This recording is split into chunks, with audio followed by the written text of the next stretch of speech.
Hey, it's John and Mike, brew-news.com. So, tonight we've got like a triple play embedded in this one video. So, three things. We have a beautiful, pale yellow, somewhat hazy beer to try in front of us. We have some fresh fruit. And yeah, I don't know what that's we've all got about. a story about this baby and where it came from as far as a fermenter goes. So, okay, stay tuned. So this beer was supposed to be my what I call my classic, my orange Witbier. Yes. But there's no orange in this one. So it's just a Witbier. Let me give you a quick rundown of the recipe. Please do. It's basically about 45% Pilsner malt, 45% white wheat malt. It's about a little under 2% acid malt, 4.5% flaked oats, and it's about 4.5% of rice hulls just to help out with all the oats and the wheat. Got it. And that's the basic grain bill. 3 grams of calcium chloride, 2 grams of calcium sulfate or gypsum. I use distilled water because that's the way I do it now. Hops, 1 ounce of EKG at 60 minutes. And then because it was supposed to be my orange wheat beer, it was 1 ounce of Amarillo at 10 minutes. I figured get a little Amarillo-y thing going in there to see how it dovetails with the orange peel. Yeah. Too bad you didn't get an orange. And then I usually, when I brew this, I use White Labs WLP 400 Belgian wheat beer. But this time I used the Y yeast 3944 Belgian wit, so that's a little bit of a twist. Yeah. And so here's the beer. And Love I fermented this in the Catalyst Fermentation. Oh. It fermented, and that's that previous video. Yes, a couple of previous So if you want to see how this beer came to life and where it fermented and what it looked like in the fermenter, find that video. Yeah, we'll put some links in the description. No big deal. Exactly. So I didn't get the orange peel in this, so let's give it a taste. Tell me what you're tasting. I'm going to taste it. Okay, so this is one of these styles that I've tried to brew really well over the years. I've never done it as well as this. Please put this into competition. This one's good. Yeah, that's what I'm saying. This is like Hogarden Plus. Yes, just bottle this up as soon as possible. Yeah. Well, it's actually matured a little bit more. It's really nice. Try to keep it so it stays hazy. Stop the video. We're just going to drink. Get the crew. Get the crew's on a smoke break. Yeah. Anyway, is there anything more I can say about this? No, I mean, it's interesting. To me, this yeast versus what I remember from the White Labs version, it's a little bit, it's still Belgian wit-like, but there's a little bit of like a heavy thing going on there. Yeah. There's a little bit of that, a slightly different clove character. I'm not clove, a phenol character that I'm used to with the 400. But I actually really like it. I appreciate this a lot more than, and I would actually, when you said you use Y yeast over White Labs, yeah, because I typically use White Labs too. Yeah. This might change my mind. So, the starting gravity for this beer was 1040. And what I've started doing, I really liked using Y yeast smack packs because I can smack them, they start getting active, and for a beer that's like 1045 or under, the whole making a starter thing, you're probably overkilling it anyway. And for a beer like this that's supposed to be yeast driven, you want to make sure that the yeast, not that they're stressed out, I hate that terminology, but that they're going to do a little bit of growth and they're going to make some flavor. And obviously somehow I hit it here. That's right. So what was the temperature in which you fermented? 100 degrees. No, it was in the basement. It was very warm. So the day I brewed it, I only got it chilled down to like 80 or something, 85, with my plate chiller. Yes. So I put it in the fermenter, and I put the fermenter in the fridge. I saw the video. Oh wow, yeah. And so the next day it was chilled down to about 55, 60. So I took it out. I let it slowly come up a bit, and then I put the yeast in it. And but then I let it free rise. So who knows? It started at like say 65, but it easily made it up into like 80 degrees down here, 80, 85 degrees in the basement. And it fermented out. I mean, it's only 1040 beer. I mean, it appeared to basically be fermented out in like a couple of days, 3 or 4 days. Yeah. Classic yeast fashion though. It had a great rocky head. Like some of the videos, the pictures in that video are like 7 days later. Yep. So there's still a rocky head in there, which is the yeast, But I was worried that the temperature would be too much, but it fermented out nice and it tastes nice. It just goes to show you, don't freak out. Like, do what you can do, and brew the way you can brew. This yeast, higher temperature, it seemed to work out pretty good. Maybe that's where that heavy character's coming from a little bit, right? Yep, could be. Well, just the conventional wisdom is ferment cooler for these wits, and they'll have less of that heavy taste. Yeah. But F that, who cares? This is great. I'm a little ticked off. Good for you, but I'm a little ticked off. Okay, so that's that. That's Now, stage one of the triple play.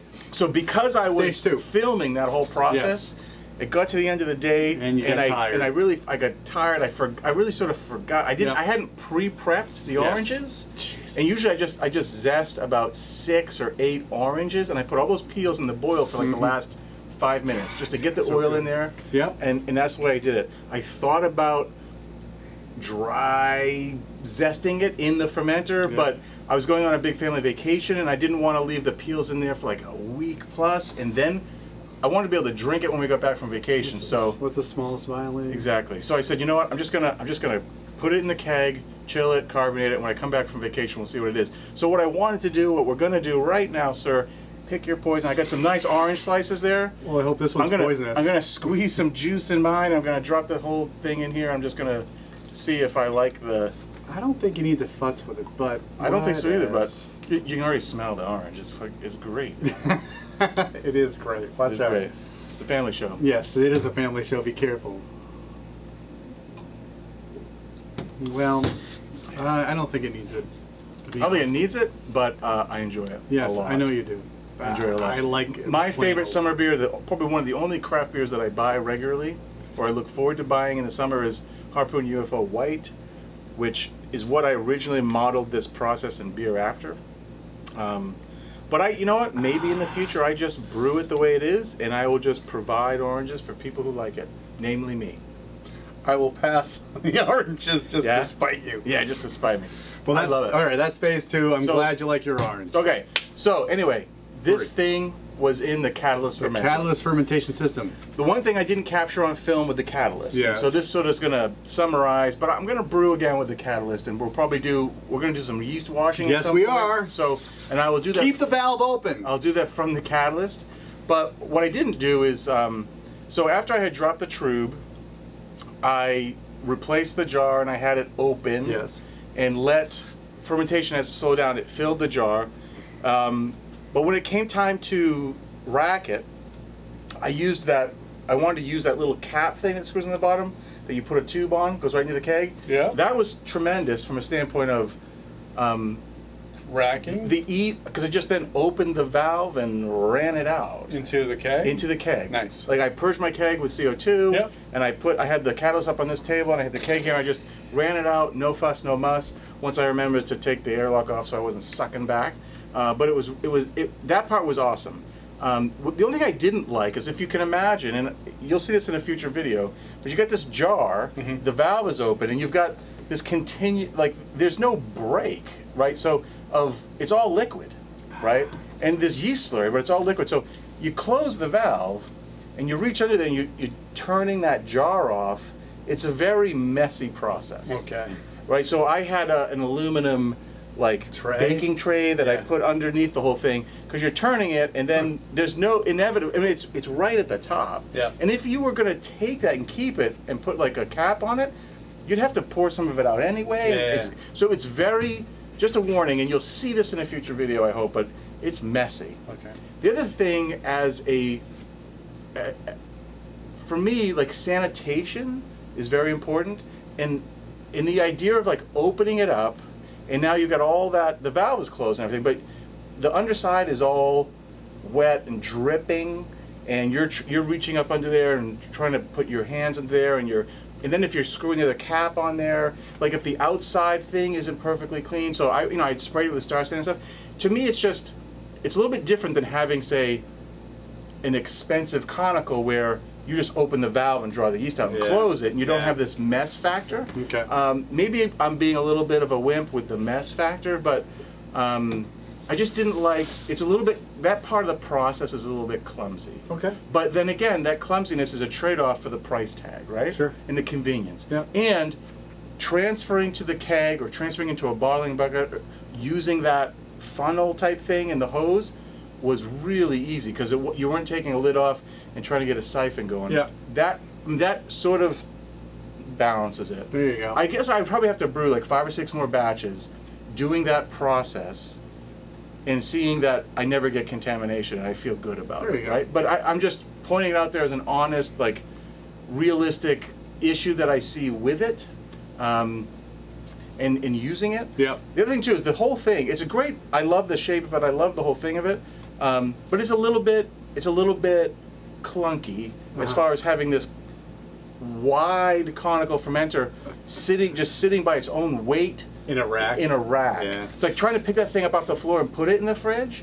I don't think I put that in the video, but I was like trying to get that thing in there full of beer. And 6 gallons is like only like an inch from the top, so it's like, you know, and it's plastic, and you worry about like hitting the leg as you go in or something. So that part's it's a little bit, you know, if you had the ability to brew and rack into it in like a fermentation chamber or something, or if you didn't try to brew when it was 85 degrees, where you felt like you had to chill it. Yes. If you had a nice basement at 75 degrees, you're probably in good shape. So that's just me. That's just me using it. I still think it's a very cool piece of gear, and the transferring is great. And once we play a little bit more with doing like yeast collecting, I think that there'll be a little bit more to it. So Leave the valve open. leave the valve open. Yes. So. Well, all I have to say is thank you for the triple play. Number 1, great beer. Number 2, leave the oranges out. And number 3, if we can get a loop of you putting the catalyst in the refrigerator, Yes. that's going to be the greatest video Alright. we ever put on YouTube. The video had a lot of butt shots, and I didn't want to have yet another one of me like wiggling it into. Yeah, nobody wants. Nobody wants that, but you got it. That's- You got it. Well, it was a different point of view for sure. Thanks a lot for watching. We appreciate your time and your concentration as we put these particular videos on the internet. For John and Mike, brew-dudes.com. Brew on. Cheers.